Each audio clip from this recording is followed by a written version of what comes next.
Eh ben, on est bon. Sinon, on devrait rapprocher un peu. Voilà, comme ça, on est bon.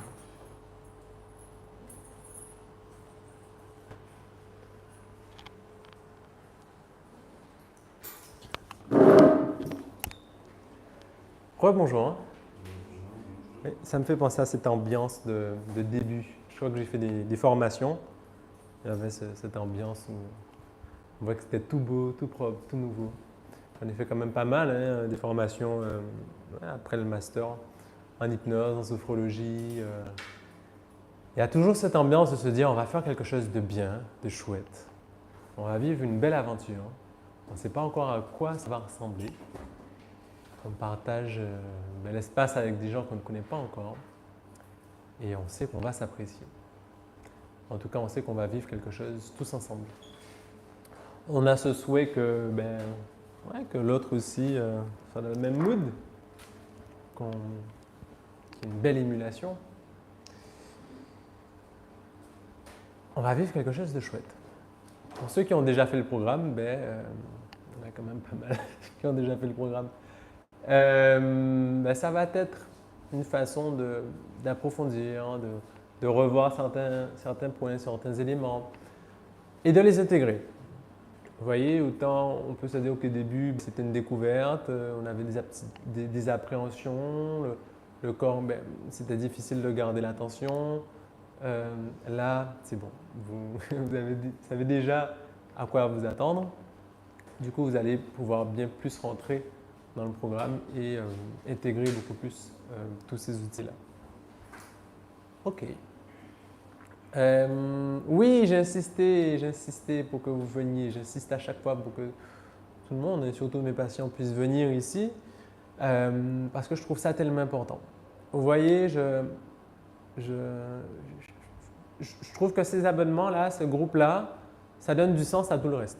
Ça donne du sens à ma pratique en individuel parce que j'ai l'impression qu'il manque quelque chose quand on fait que de l'individuel.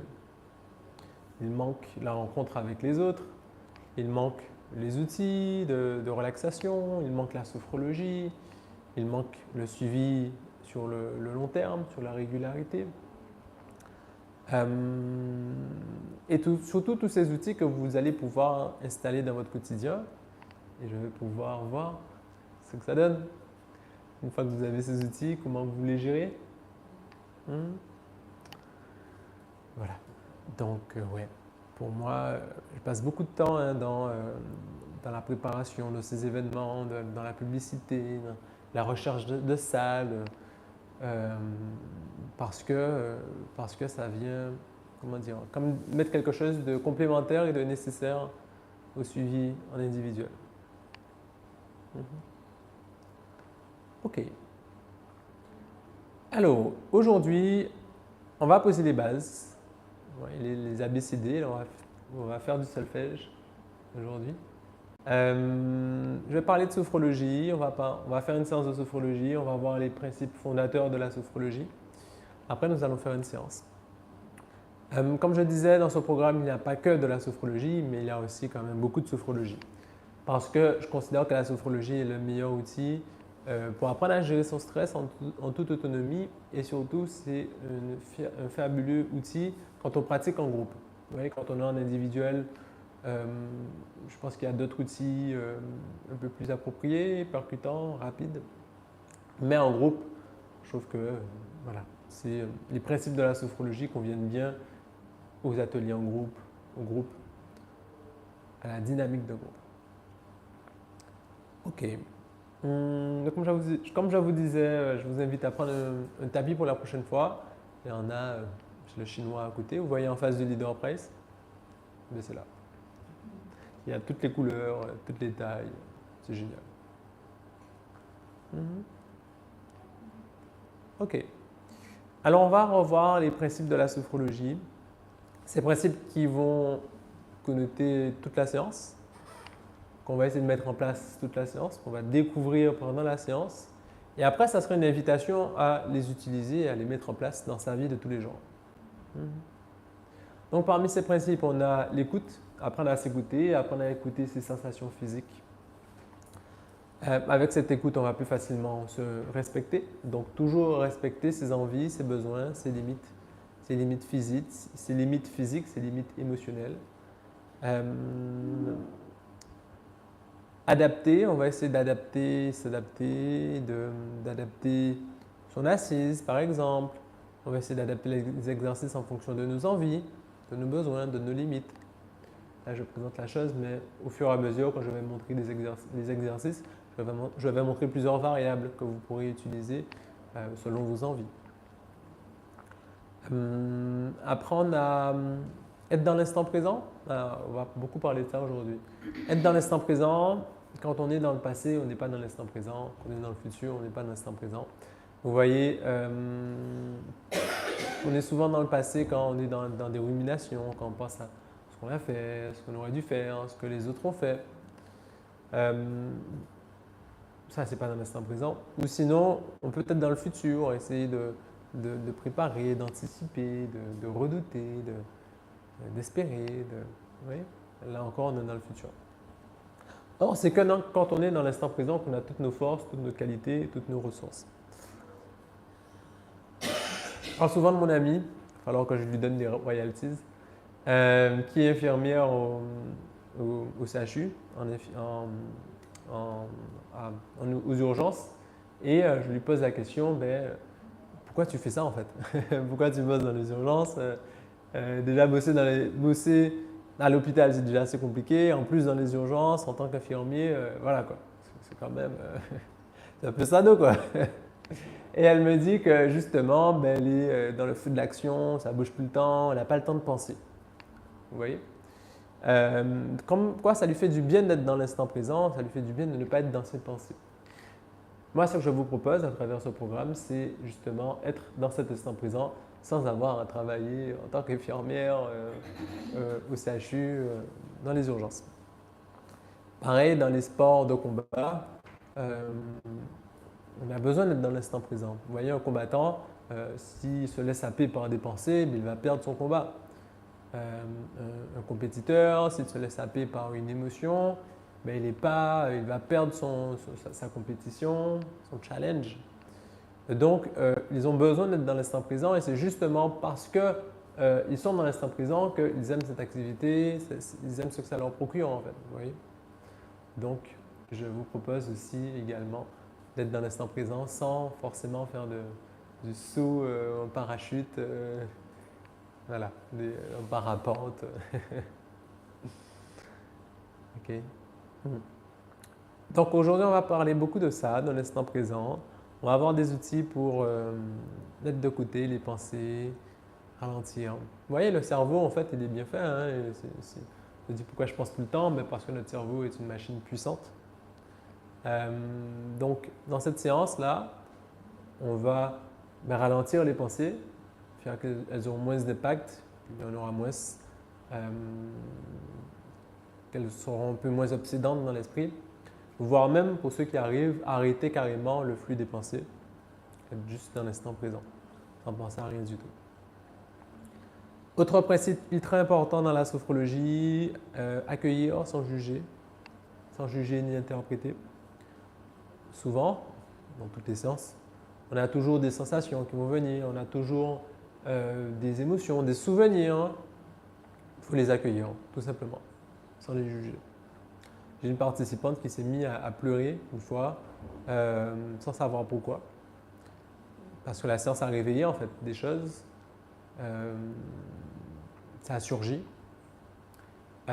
Dans sophrologie, on accueille l'émotion, on accueille le souvenir, sans chercher à se dire « Ah, tel souvenir est revenu pour ça, parce que je vis ça dans ma vie, parce que si, ça veut dire que je ne gère pas ça, ça veut dire qu'il va falloir que je fasse ça. » Vous voyez, on n'est pas dans ça en sophrologie. Et c'est justement en ça que la sophrologie se démarque de la plupart des autres méthodes thérapeutiques. En fait, on ne cherche pas à interpréter. On accueille, tout simplement. Dernier principe ultra important, principe de positivité. En sophrologie calcidienne, ça s'appelle le principe d'action positive. C'est ce principe qui veut que quand on pose son attention sur quelque chose de positif, ça vient colorer notre conscience en fait. On va avoir le positif autre part, dans sa vie de façon générale. De la même façon lorsqu'on pose son attention sur ce qui est négatif, ça vient colorer aussi notre conscience. On va voir tout le négatif qu'il y a. Vous voyez? Je ne sais pas si ça vous est déjà arrivé. Quelqu'un, il a fait quelque chose qu'il ne fallait pas et vous allez vous souvenir de tout ce… Voilà, les fois où on vous a manqué de respect ou dans l'autre versant, la culpabilité. Il suffit qu'on vous accuse de quelque chose et vous allez vous souvenir de toutes les fois où vous avez fait quelque chose ou que vous ne trouviez pas correct. Vous voyez, vous arrivez de la culpabilité. Vous voyez, ce truc de négatif qui vient colorer. Ou sinon, vous savez, les gens qui voient du noir, hein, qui voient le négatif, qui ont un biais de négativité. Vous voyez, ils le voient. On passe la même journée, vous êtes heureux parce que vous avez passé une bonne journée. Eux, ils sont grincheux parce qu'ils ont vu tout ce qui n'allait pas dans la journée. C'est dingue. Toi, on a passé la même journée. Ouais. Donc, parfois, on a ce mode par défaut qui est la recherche du négatif. L'un des grands versants, l'une des grandes promesses de la sophrologie, c'est justement de shifter, d'avoir un shifting comme ça de notre conscience et de changer le mode par défaut en mode sur positif. Vous voyez? Apprendre à penser positif.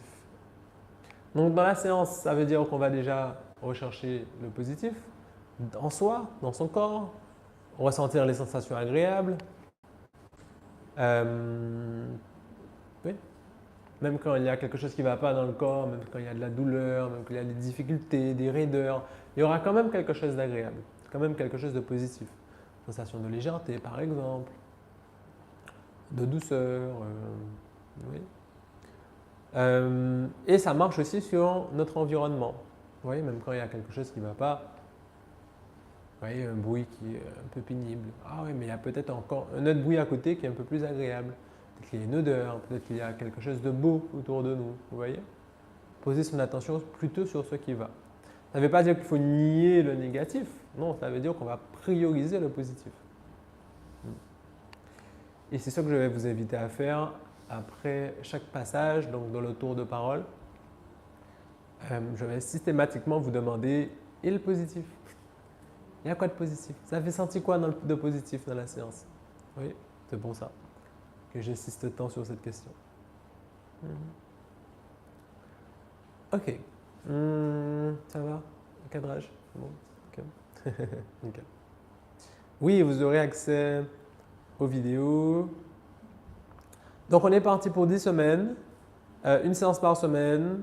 Je vais essayer de faire venir des intervenants différents sur différentes spécialités. On aura toujours des séances. Je vais m'arranger pour que ça ne s'arrête pas. Même quand il y a des coupures d'électricité, on va trouver une solution. Là cette semaine, j'étais à rude épreuve. Hein. C'est parce que, vous voyez, je suis dans mon cabinet, on fonctionne avec la clim en pleine séance. Coupure d'électricité, je dis, mince, comment on fait? On a pu fonctionner pendant quelques minutes hein, jusqu'à la fin de la séance avec le reste de clim qu'il y avait. Mais je me dis, pour mes groupes, comment on va faire? Eh bien, on va faire. Soit on va fonctionner avec voilà, la clim, on va bien climatiser avant, comme ça, s'il y a une coupure d'électricité, on va fonctionner avec le reste de fraîcheur qui va nous rester dans la salle. Soit on ira en plein air, soit on va faire chez nous, en distanciel. Oui. Mais si vous n'avez pas d'électricité chez vous. Ok.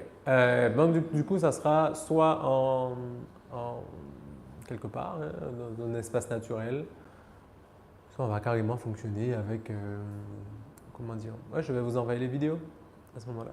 Donc, un peu exceptionnel. On va pas, voilà, on va faire en sorte que ça n'arrive pas très souvent, mais bon, en tout cas, vous aurez toujours une séance.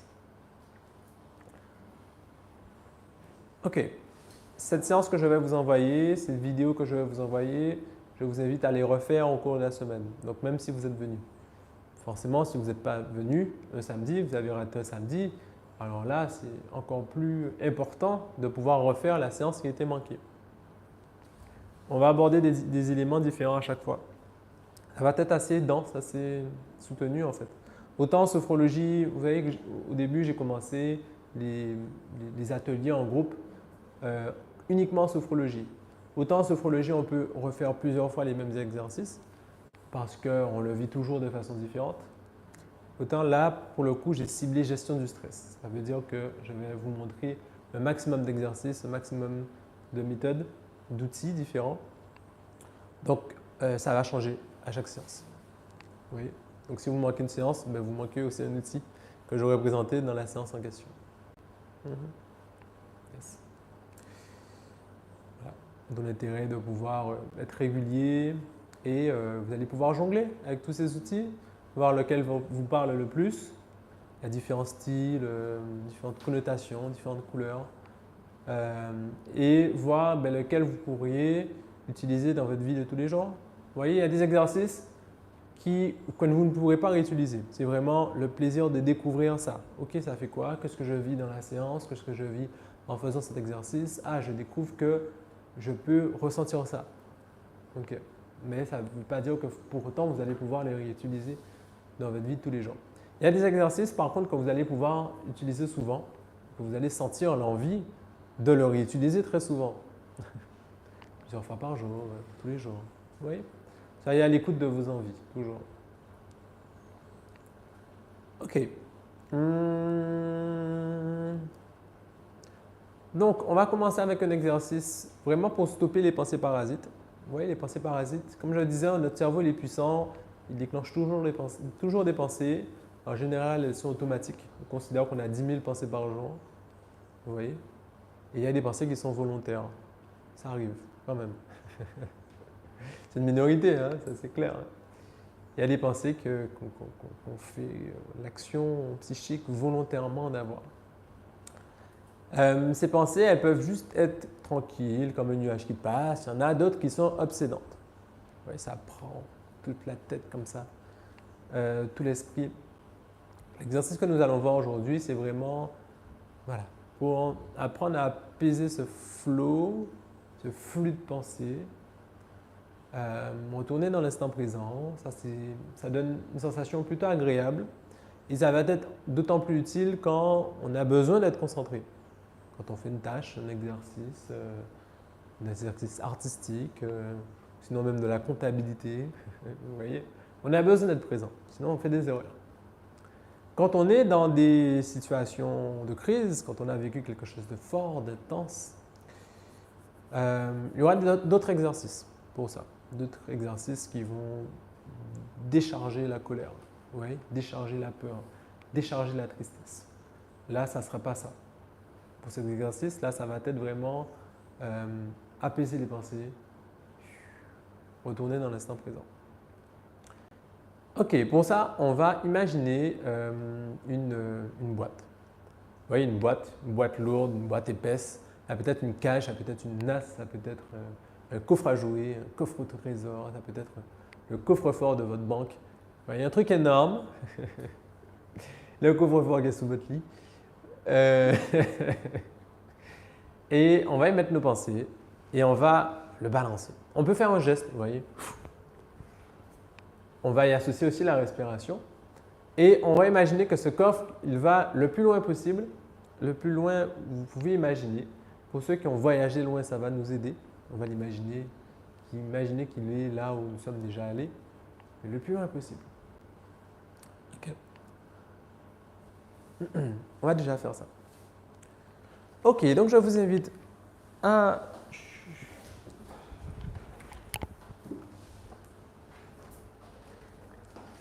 vous poser tranquillement, les pieds à plat au sol, le dos sur le coussin pour ceux qui ont la chance d'avoir un coussin derrière eux, les mains sur les jambes. Ok, caler son attention sur sa respiration.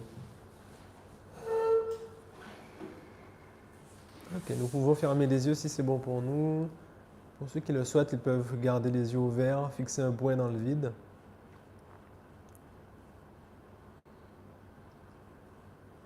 Observez notre respiration.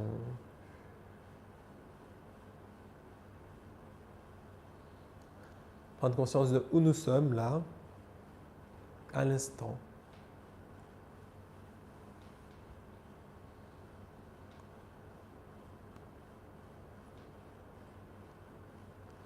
Et puis nous imaginons là devant nous une boîte.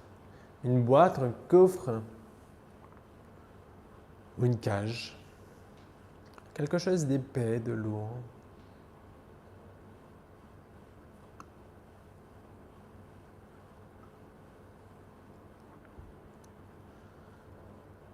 Et dans cette boîte, nous y plaçons toutes nos pensées, pensées que nous avons à l'instant,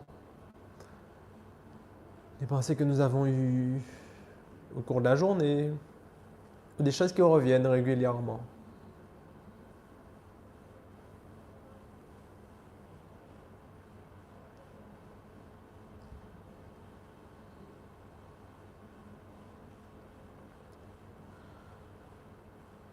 Nous plaçons des pensées, des préoccupations.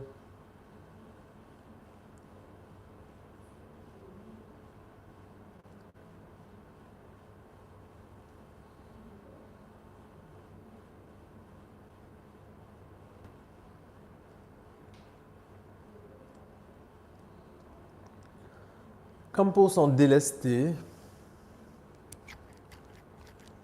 se décharger.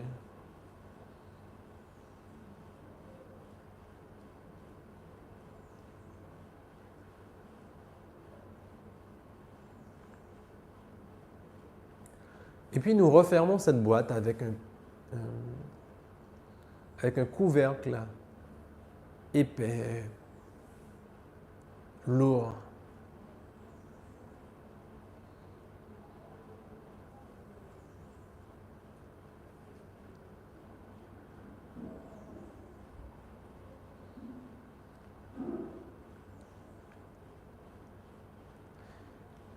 Et cette boîte-là, nous la propulsons, nous pouvons faire ce geste pour l'envoyer, pour l'expulser. Avec nos pieds, avec nos mains.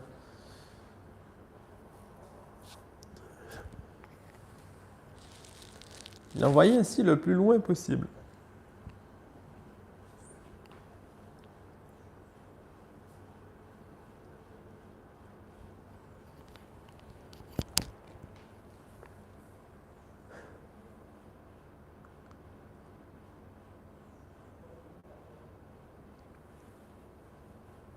Continue en soufflant dessus, avec notre souffle, l'amener le plus loin possible, loin de nous.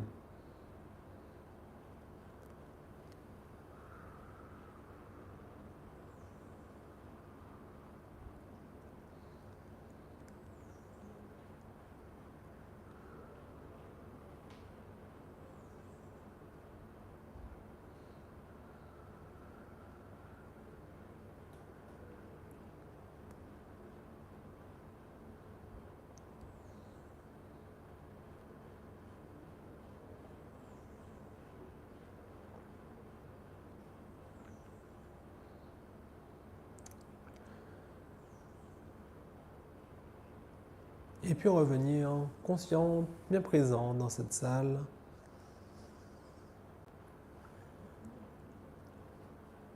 Observez déjà les changements.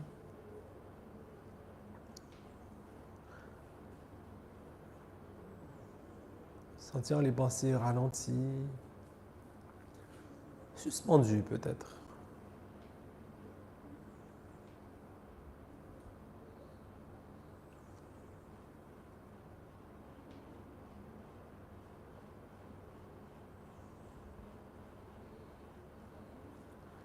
Et puis tranquillement, nous pouvons ouvrir les yeux.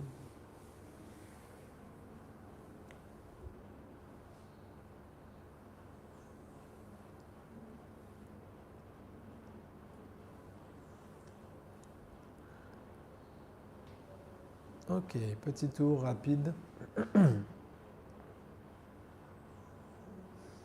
Comment c'était cet exercice? Mhm, J'ai eu du mal. mhm. J'arrivais pas à calmer mes pensées.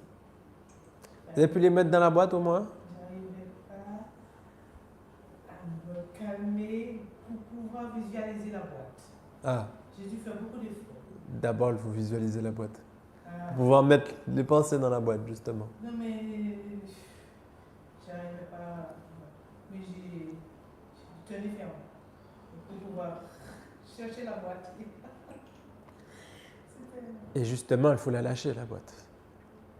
Comment? Il faut la lâcher, la boîte, justement. Oui, j'ai fait, mais j'étais au ralenti par rapport à tout ce que vous dites. J'étais en arrière. J'avançais, mais toujours derrière. Ça prend du temps. Hein. Vous voyez, je donne une consigne. Il faut que l'esprit puisse la matérialiser, la concrétiser. Parfois, c'est simple, ça arrive au moment où je le dis. Mais parfois, l'esprit s'organise pour pouvoir la réaliser. Ça peut prendre 1 seconde, ça peut prendre 10 minutes. Donc, c'est normal. Pas de souci. Le processus est à l'œuvre. Moi, j'ai tout mis, tout ce que j'ai passé dans la semaine. Ouais. Dans la boîte, scotché. Ouais. Comme si j'avais mis dans une autre caisse en métal que j'ai soudé et que j'ai balancé. Ouais, c'est très bien. Il faut être très imaginatif. Hein. Plus on rajoute des détails, plus on voit avec précision, mieux ça marche. J'ai réussi à visualiser Oui. la boîte que j'ai déjà. Je la vois, la couleur, tout. Mais je la ferme jamais à clé. Ah, Donc là, je vais la fermer à clé. bah oui. En y ajoutant des mots forts, des choses. Et il y a un lieu aussi bien précis où je suis allée pour balancer la boîte. Sauf qu'elle est chez moi la boîte. Qu'est-ce que je fais? C'est la boîte que j'ai. On va essayer de la mettre autre part. Comment? On va essayer de la mettre autre part, loin de chez nous, cette boîte. Parfois, il y a un intérêt à ce que la boîte reste à côté de soi. Essayez de la mettre loin. Vous allez voir ce qui se passe. Ça fait quoi? OK? Yes. Un exercice à faire quand on le souhaite. C'est un jeu, en fait, qu'on se fait avec soi-même. Les autres n'ont pas à savoir ce qu'on fait. Vous voyez, c'est vraiment dans notre esprit quoi, que tout se passe. Ok, autre. J'ai apprécié Ouais. le coup de pied là. Effectivement, je dis qu'est-ce que je fais? Je ne fais pas effectivement, tu as dit deviner effectivement. Boum. Voilà, bon, aussi. C'était génial ça, toi aussi? Ouais. Ah oui, c'était génial ça. Manière à faire disparaître. Ah oui, vous m'avez les deux pieds. Ouais. C'était pas mal. Quand j'ai fait cet exercice moi-même, j'avais cette envie de shooter la boîte. Donc, je me dis autant la proposer, hein, de pouvoir shooter. Moi, c'est le souffle, le fait de la pousser. Ouais. Le plus possible aussi, de l'imaginer, s'éloigner, flotter. Ouais. Ça fait super plaisir. Yes. Ma boîte, elle était immense. Je l'ai scellée à clé et je l'ai balancée. Yes, vous voyez, tout le monde a une boîte différente, tout le monde a des stratégies différentes. C'est ça. Hein. C'est la clé hein, pour réussir une séance de sophrologie et encore plus d'hypnose. C'est de s'approprier des outils, d'être imaginatif, d'être créatif. Vous voyez, je donne une consigne et vous l'embellissez en fonction de vos envies. Ok, nickel. Ok, là on va toujours rester dans cette thématique des pensées parasites. Là, on va vraiment installer cet instant présent, vous voyez, comme muscler cette capacité à être dans l'instant présent. Et on va le faire avec nos sens. Parce que quand on est dans nos pensées, on n'est pas attentif à nos sens, vous voyez, on ne donne pas d'importance finalement à l'information qui est véhiculée par nos sens. Et lorsqu'on reçoit un peu plus, ressent plus nos sens, on n'est plus dans les pensées. Pour ça, donc, on va se balader sur nos 5 sens. Et il y a un moyen mémotechnique pour ça, qui est le VACOG, qui est pour le coup inspiré de la PNL. VACOG, c'est l'acronyme hein, pour les 5 sens. Donc V pour visuel, A pour olfactif. Donc olfactif, c'est que ce qu'on sent, l'odorat. Le K pour kinesthésique, donc le senti, hein, avec la peau, avec le toucher, avec les mains. O pour olfactif. Donc VA, A pour auditif, kinesthésique, O pour olfactif et G pour gustatif, le goût.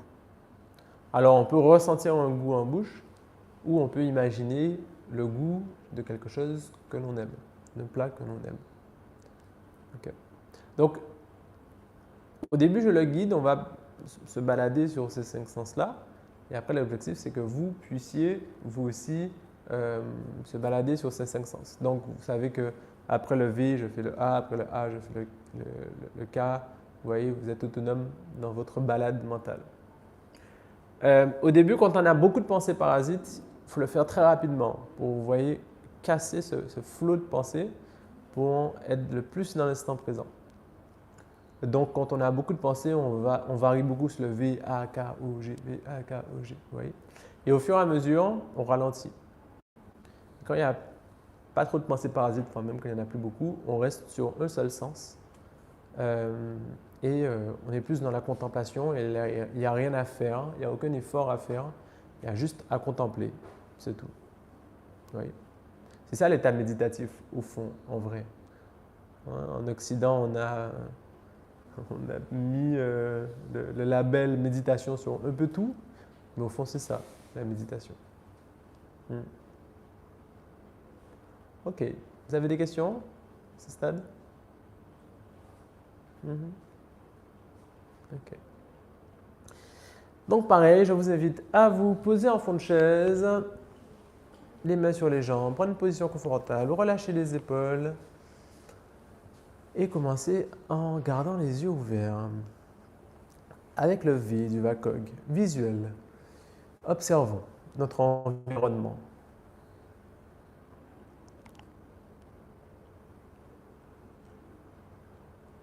Observez les objets, les couleurs,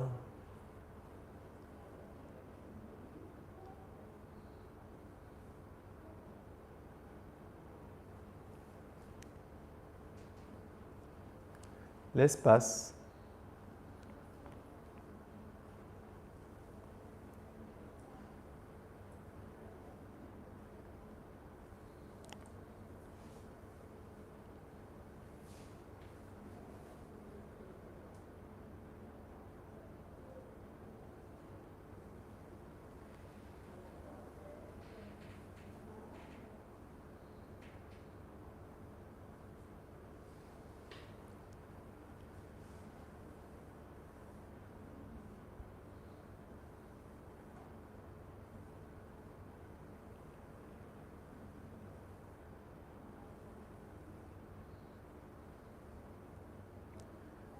Et puis fermez les yeux pour nous ouvrir à notre environnement sonore.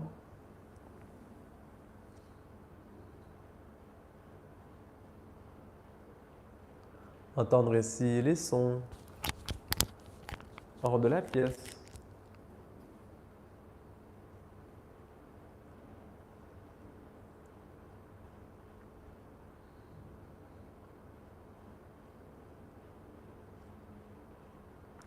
Les sons qui sont dans la pièce.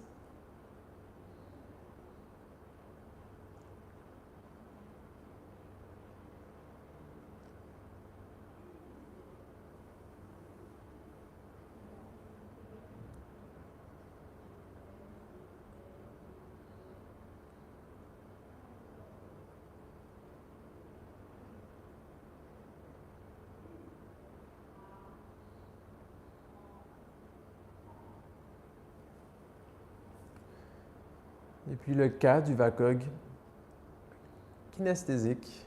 Ressentir ainsi les sensations, ressentir les chaussures en dessous de nos pieds, ressentir la sensation des vêtements.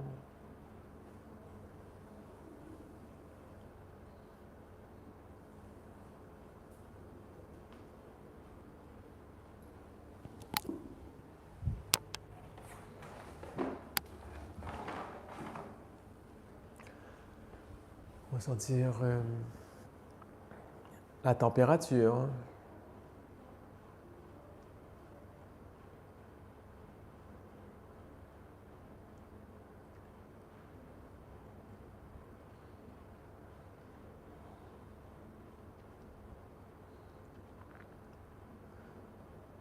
le haut du VACOG olfactif, sentir une odeur, l'odeur présente dans cette pièce. Même quand on pense qu'il n'y a pas d'odeur, il y a toujours une odeur un peu plus subtile.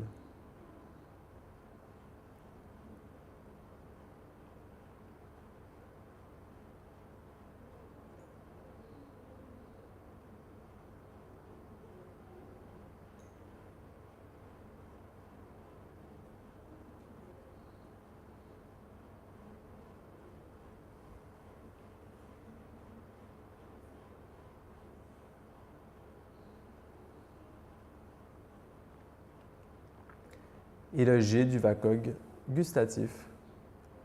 Est-ce qu'il y a un goût présent en bouche? Peut-être la pâte à dentifrice ou un reste du repas.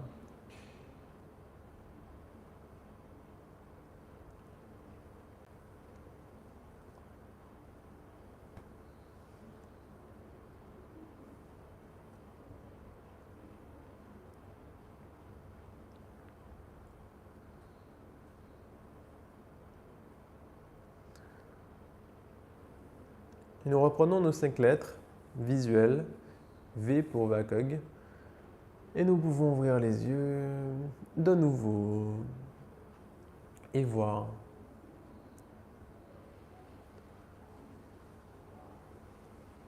Voire même contempler.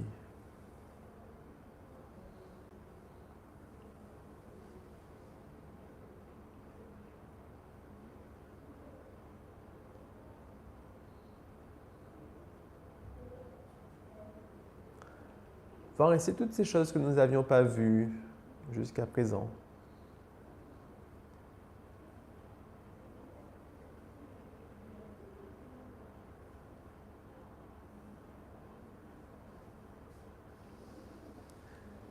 Ces choses à quoi nous n'avions pas prêté attention.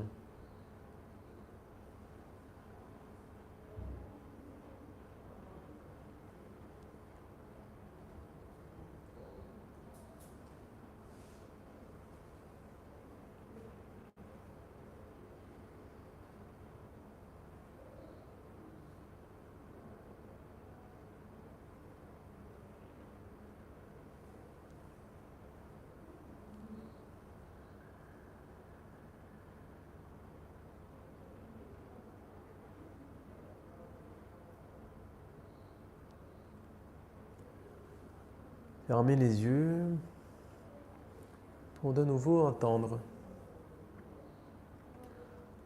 Entendre ces choses, ces bruits auxquels nous n'avions pas prêté attention.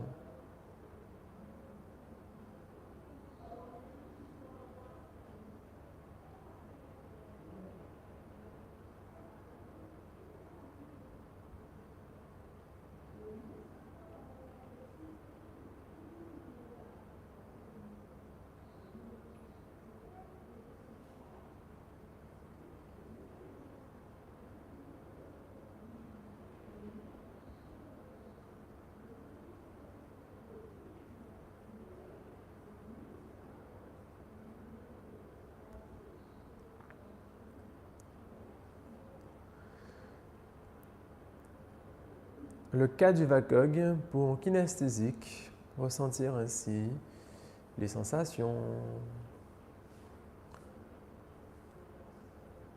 la chaleur des pieds. Nous pouvons toucher les objets, sentir la texture, la température.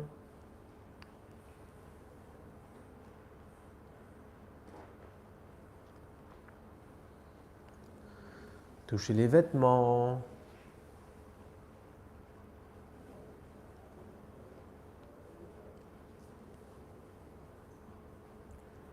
Sentir le poids.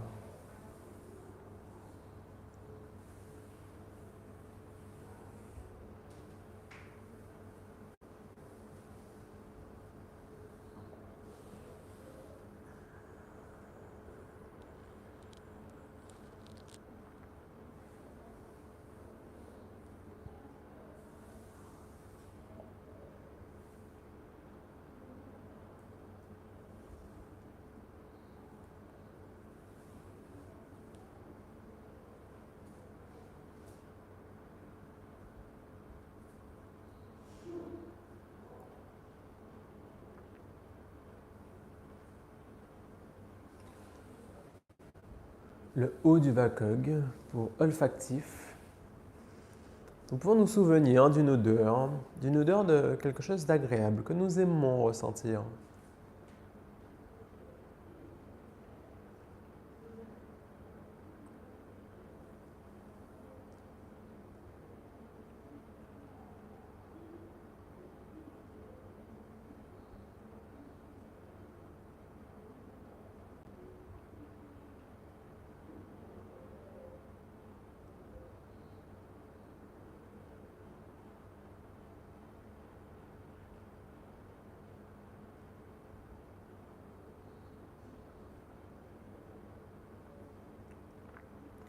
Et terminer ainsi avec le G du VACOG gustatif. Souvenons-nous de quelque chose que nous aimons goûter. Un goût qui nous fait plaisir.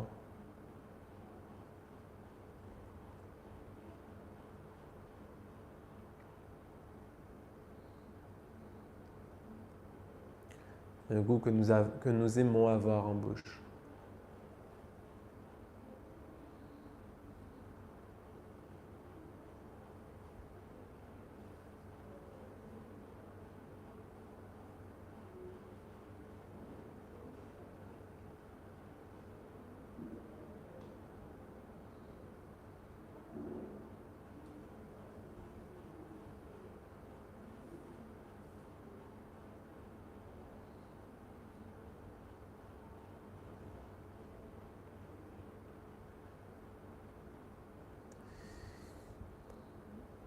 Et nous refaisons nos 5 lettres du VACOG, cette fois-ci en toute autonomie.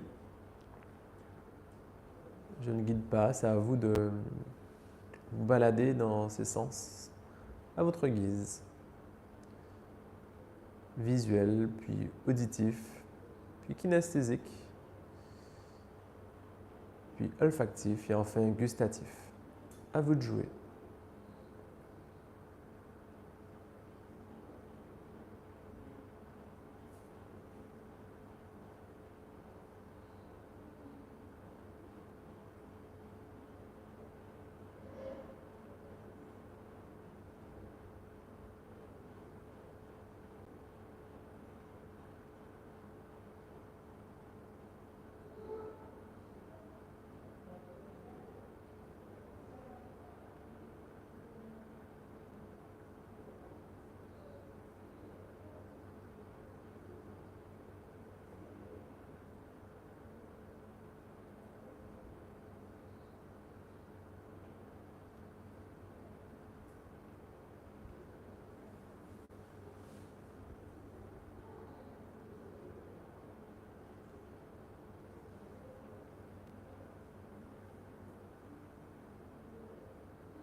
Puis ainsi passer sur le gustatif, terminer sur le gustatif.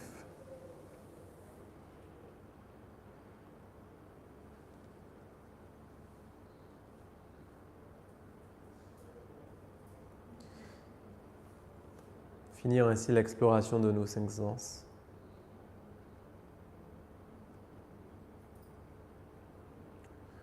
Et prendre conscience de comment nous nous sentons maintenant à l'instant.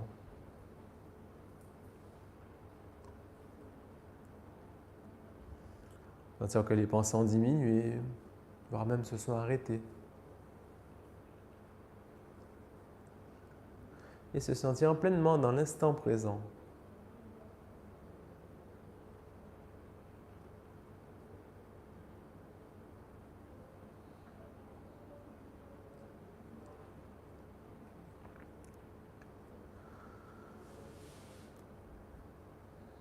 Sentir que nous avons contrôle là-dessus.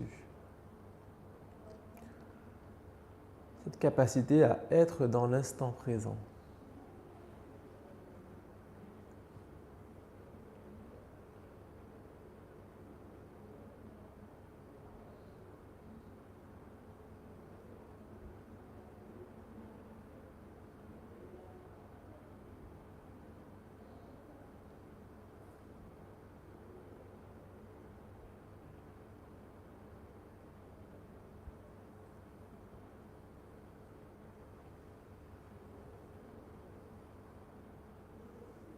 Et là, nous pouvons nous étirer.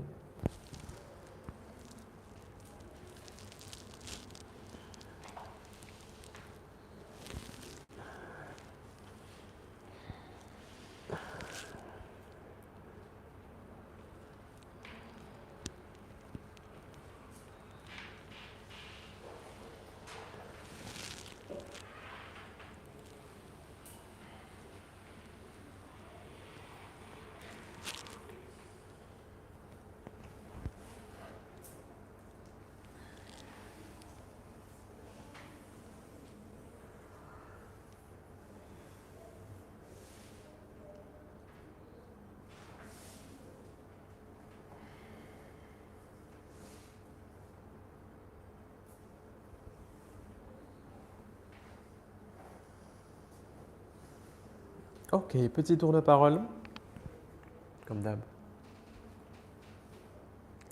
Je ne vais pas désigner. Alors, comment ça a été cette expérience? Le fait de faire le vide en soi, d'entendre ce qui se passe. Je peux entendre la ville, madame qui respire, ce qui se passe à côté, comment soit madame, monsieur bougeait,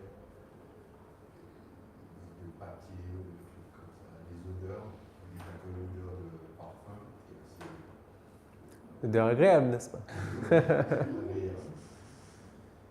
Et puis, c'est de visionner ce que j'ai pu voir. Ouais. En ayant les yeux ouverts, mais avec les yeux fermés, c'est de savoir où était situé chaque chose. Génial. Ouais. Vous avez. C'est de l'activité mentale, c'est. Ouais, vous étiez. Et de faire le vide, de ne pas imaginer, de ne pas avoir que ce soit d'autre que ce que j'ai repéré ou ce que je ressens. Oui, c'est ça, exact. Vous avez pu vous focaliser sur ça. C'est-à-dire reste en présent. Yes. Oui, vous pouvez prendre des notes hein, si vous le souhaitez. Non, c'est pas obligatoire. Écrire les lettres VACOG. A, K, O, OG, je vais pas l'écrire exprès. O olfactif Oui. Oh. et G gustatif. Oui, VAKOG. Et en haut, il y avait que, comme j'ai fumé, le goût de la cigarette. Ah bah oui, hein? C'est marrant parce que Oui. monsieur il a été très précis sur Oui, des bruits que moi je n'ai pas perçus. c'est génial ça. Hein? Moi je ne percevais que la clim, le bruit d'un côté. Et je cherchais un bruit que j'aime bien entendre, que je n'ai pas entendu. De l'extérieur, les oiseaux et tout ça, je n'ai pas réussi à entendre. Alors on peut se souvenir de bruit, hein? C'est possible aussi quand il n'y en a pas. Oui. Je n'ai pas eu autant de détails auditifs.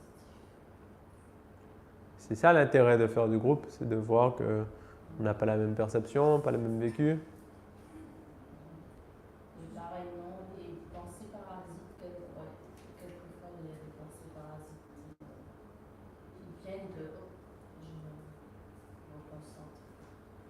Vous voyez, avec cet exercice-là, on ne va pas chasser les pensées parasites. C'est juste qu'on va focaliser notre attention sur une seule chose. Autant dans d'autres ouais, dans les méditations en général, on va se dire, ouais, on va faire l'effort d'arrêter de penser à quelque chose. Dans cet exercice-là, c'est pas du tout ça. Hein. C'est non, je fais attention, ouais, je porte attention à un son, à un objet devant moi, vous voyez, un goût. On répétait les choses, on pratique et des trucs comme ça, les odeurs. Plus à chaque rotation qu'on fait, soit les bruits que je n'entendais pas soit les odeurs, soit les mouvements, voilà. J'arrivais à capter tout ça. C'est dingue, hein? J'ai pas bien compris le cas. Kinesthésique. Toucher. Ah, c'est le toucher. Ouais. Les sensations. C'est comme le kiné. Je suppose que le lieu doit beaucoup compter. Si on est en plein air, ça doit être bien. Ben oui. Si on change de lieu, ben on va voir autre chose, on va percevoir autre chose, logique. Dans sa chambre, il y a un intérêt, dans la forêt, il y a un intérêt aussi. C'est juste différent. Et quand je suis passée au gustatif, j'ai dégluti.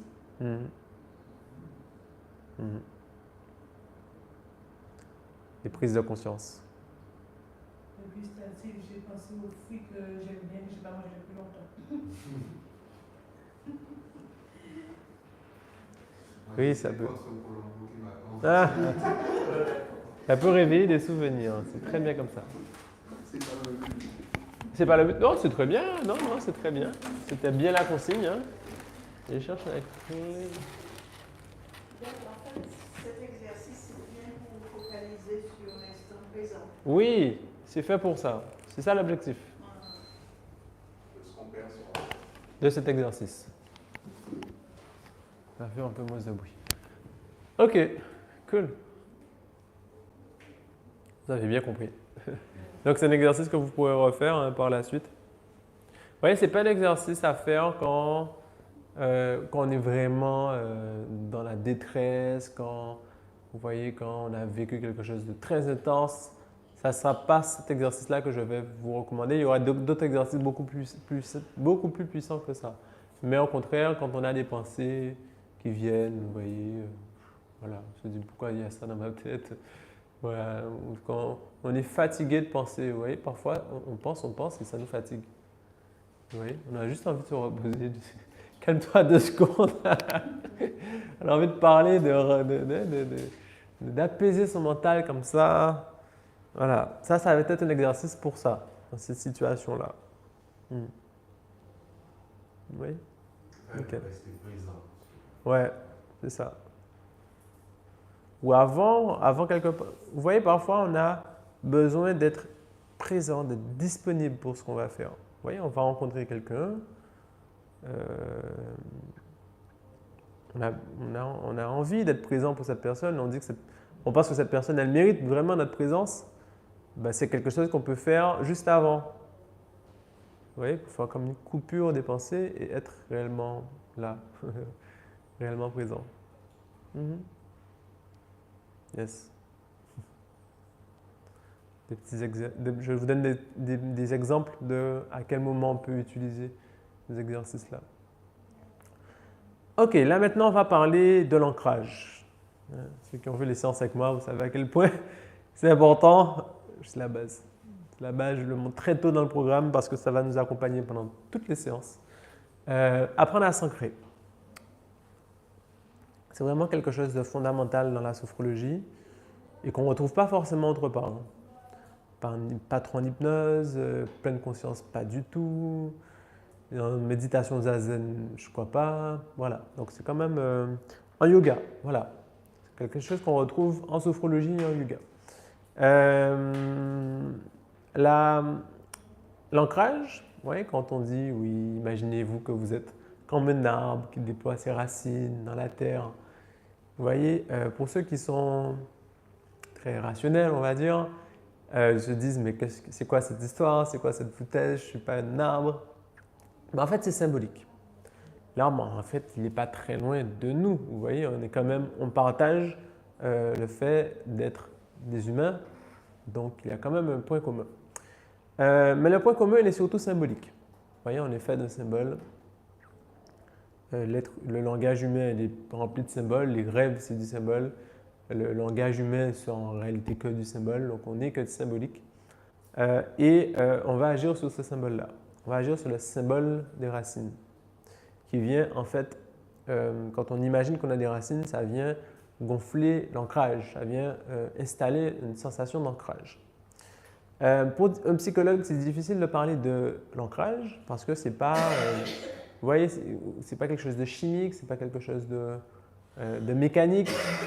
Hein, c'est pas comme la respiration. On peut facilement expliquer en quoi la respiration peut apaiser le mental, peut apaiser les émotions, peut apaiser le rythme cardiaque. Vous voyez, c'est mécanique, c'est très simple à expliquer. L'ancrage, c'est un peu plus compliqué si on passe par les canaux traditionnels parce qu'en réalité, l'ancrage est une sensation. On a la sensation d'ancrage, on ne l'a pas. On peut même avoir une sensation de manque d'ancrage. Et pour illustrer cet exemple, je prends souvent l'exemple d'une fois où je suis revenu en vacances.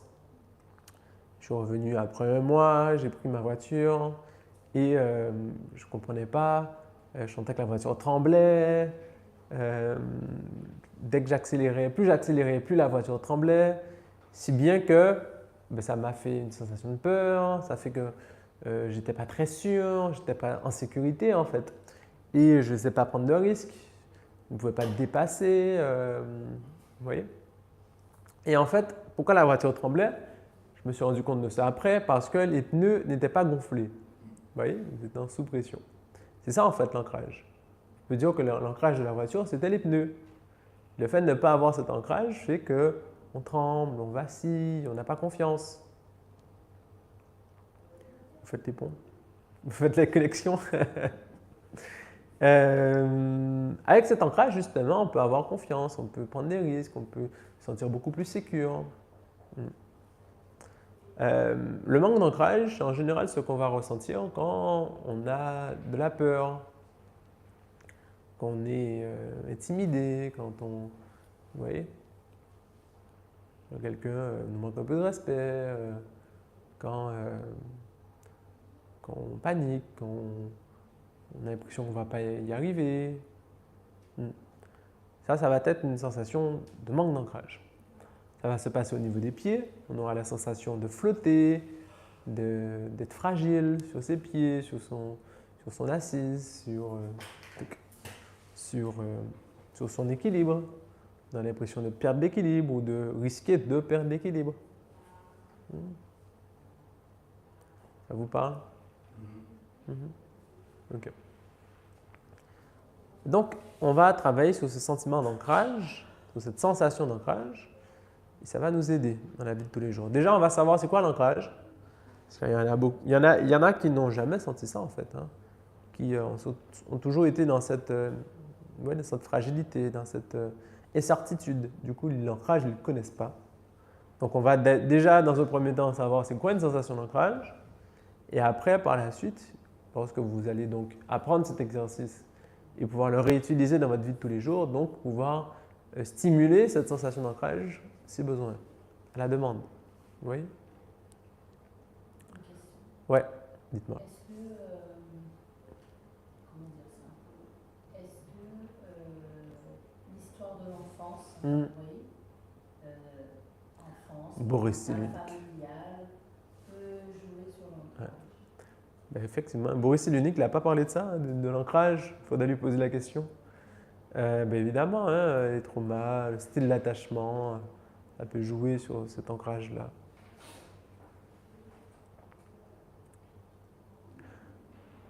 Dans une...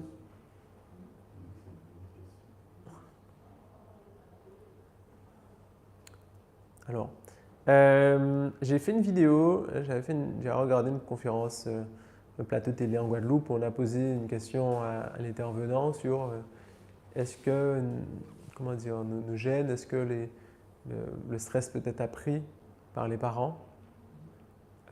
J'ai fait une vidéo sur ce sujet-là, disant que oui, le stress peut être transmis par l'éducation, par les parents, mais ce n'est pas une fatalité.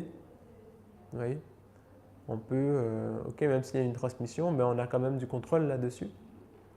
on peut apprendre à gérer ce stress. Et dans le cas présent, on peut apprendre à avoir une sensation d'ancrage, même si on a eu une enfance un peu difficile. Et deuxième chose, en sophrologie, on ne s'intéresse pas trop au passé. On ne s'intéresse pas trop à l'enfance. On est plus dans l'instant présent. Donc là, je ressens quoi? Vous voyez? Et quand c'est pas agréable, ben, je peux faire quoi pour que ça devienne agréable? Ok.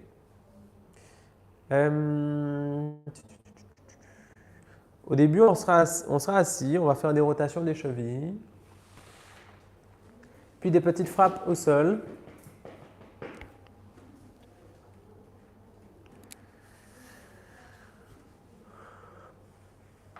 Et après, on va se mettre debout pour faire des rotations des hanches. Donc, on imagine qu'on a un cerceau, ou que nos hanches sont comme un cerceau, on fait des tours. Ouais.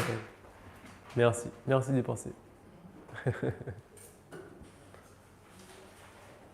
Et on imagine que, donc, que ces cerceaux, ces cercles rétrécissent pour revenir après sur notre équilibre. Vous voyez, le poids du corps bien au centre sur nos deux pieds. Ok. Alors nous commençons assis.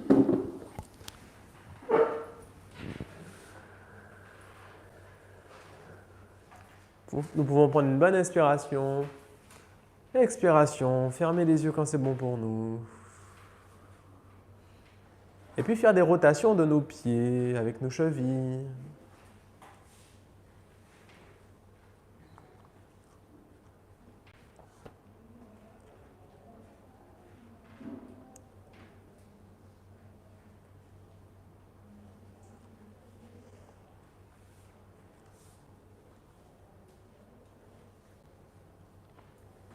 Passer sur chaque partie de nos pieds.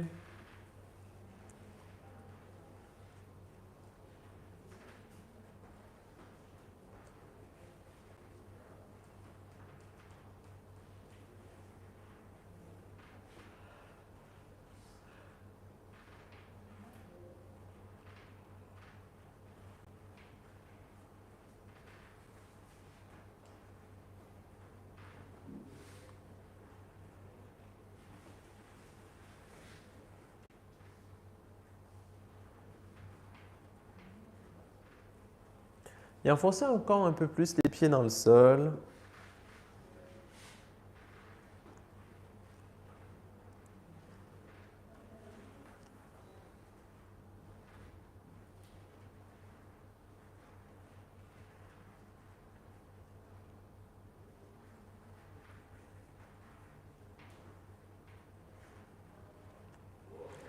Laissez ainsi une grande marque, les traces de nos pieds dans le sol.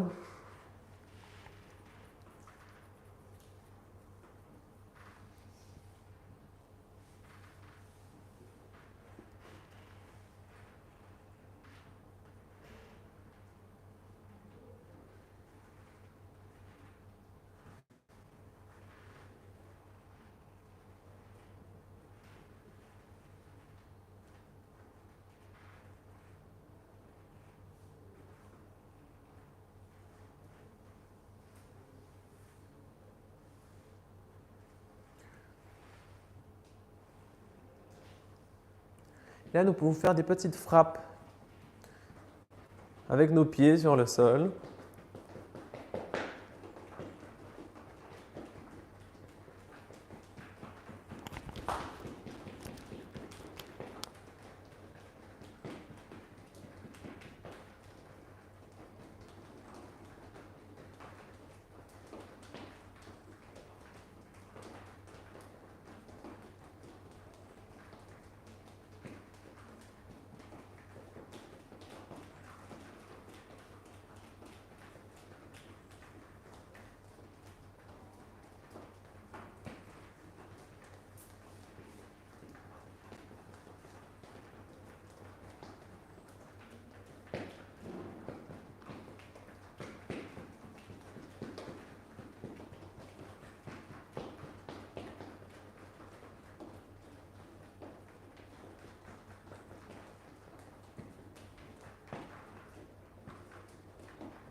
On va mettre les pieds à plat au sol pour ressentir. Ressentir les sensations réveillées par ces frappes. Ressentir les sensations dans les pieds et dans les jambes.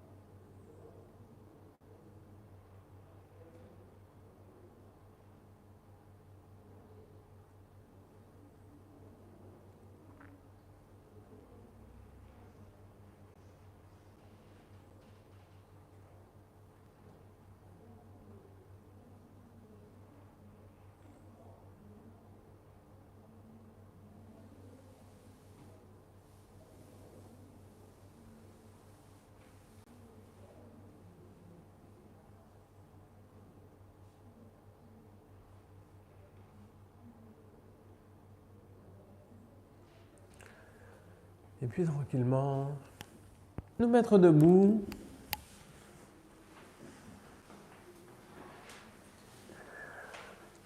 S'installer de nouveau dans notre verticalité. Et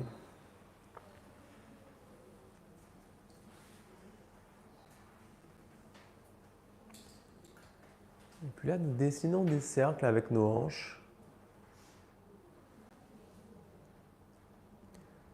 Aussi grands, aussi amples que nous le souhaitons.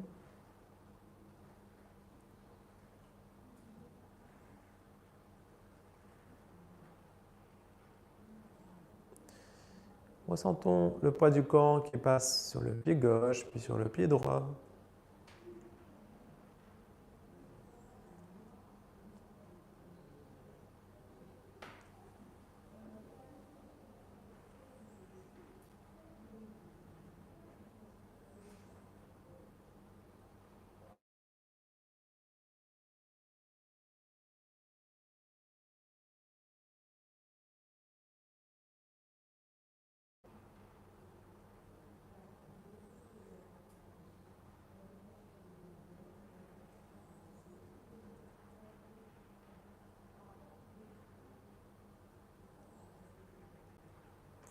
À chaque tour, nous enfonçons encore un peu plus le pied dans le sol.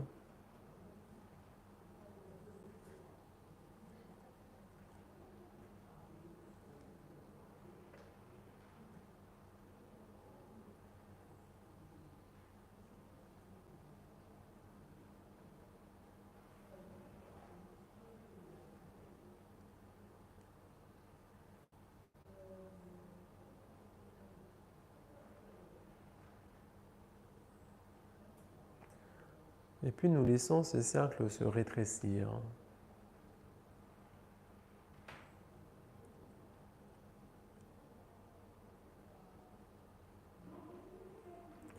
Pour revenir au centre.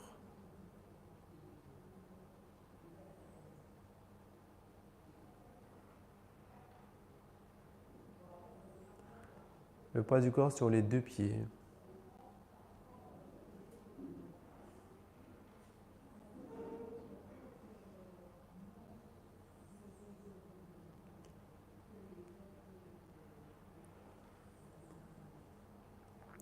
Prenez une bonne inspiration.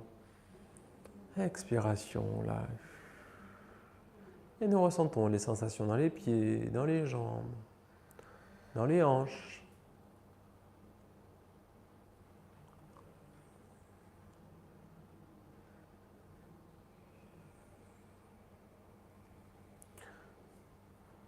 Sentir cette sensation d'ancrage.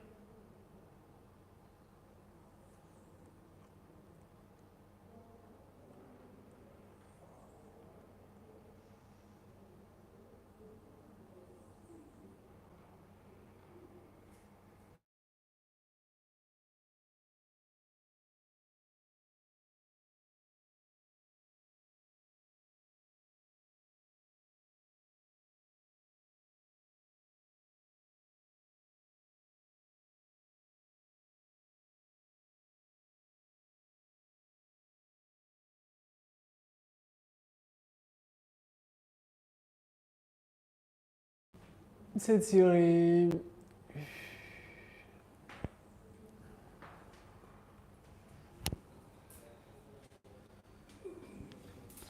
Revenir en fond de chaise.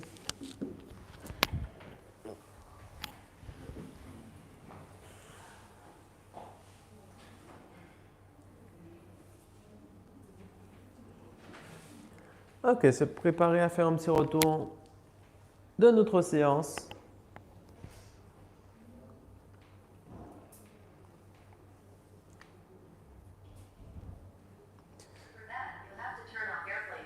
Décidément.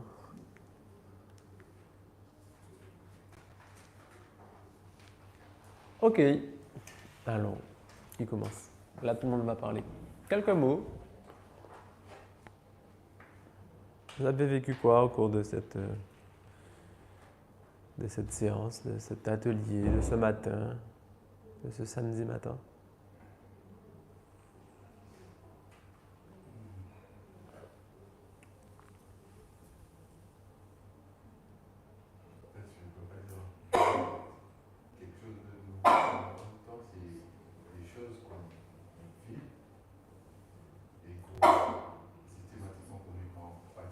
On n'y voit pas suffisamment, on n'a pas les bases. Et puis, vous voyez tout ce qu'on partage en ce moment aujourd'hui, les odeurs, tout ça, les sens, ça permet de comprendre certaines choses. Et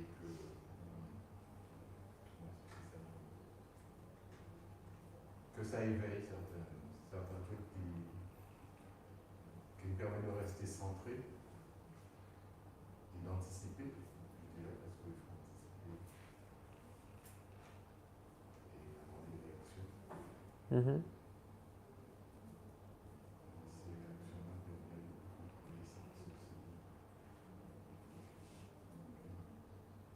Le fait d'être ancré vous aide à anticiper, c'est ça? Ok. Ok. Merci, Claude. On continue? Je ressentis beaucoup de détente, très peu de pensées parasites. Ça m'a fait du bien de me centrer sur moi-même, en fait, ressentir des sensations autour. Voilà. Beaucoup de sérénité aussi. La sérénité. Ok, merci. Moi, j'ai terminé, en fait, j'ai été figée. Et j'ai beaucoup aimé le dernier exercice, à savoir debout. J'avais l'impression d'être tendu. Le corps partait librement. Je respectais rien, pas de sens. Et j'ai senti vraiment l'ancrage. Et j'ai eu du mal à m'asseoir. On est bien debout, hein, finalement. Oui. Et comme si on écoutait son corps.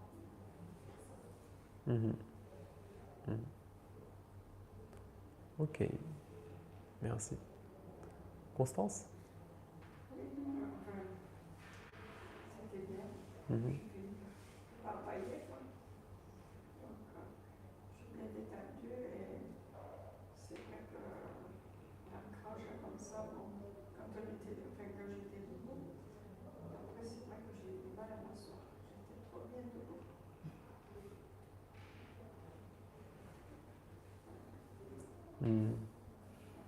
En général, on n'aime pas rester debout. Et là, vous êtes senti bien debout. Ok, vous avez pu sentir cet ancrage. Ça fait du bien. Ok, merci. Juste là, Oui. moi, j'ai mélangé ce qu'on a répété au début, l'inspiration, tout ça. J'ai pas mélangé tout ça, j'ai anticipé tout ça. J'ai mis tout ça dans l'ancrage. L'odeur, tout ça, l'inspiration. C'est vrai que ça donne plus de poids.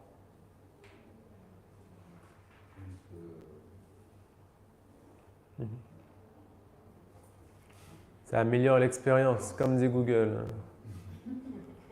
Ça développe plus de sens. Ok, merci. Moi, je me suis Jean. senti plus détendu. Oui.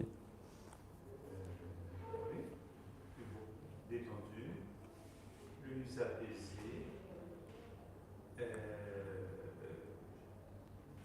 une matinée plus reposée, et je me suis dit, dès le départ, en fait, je suis mieux parmi vous, ici. En fait, j'ai bien fait de quitter chez moi, mon domicile, je dirais, pour être là. Donc, il y a une positivité qui sort dans tout ça. Le plaisir est partagé. Ok. Fait que je ne regrette pas. En fait, d'être ici ce matin, voilà. Ça me fait du bien.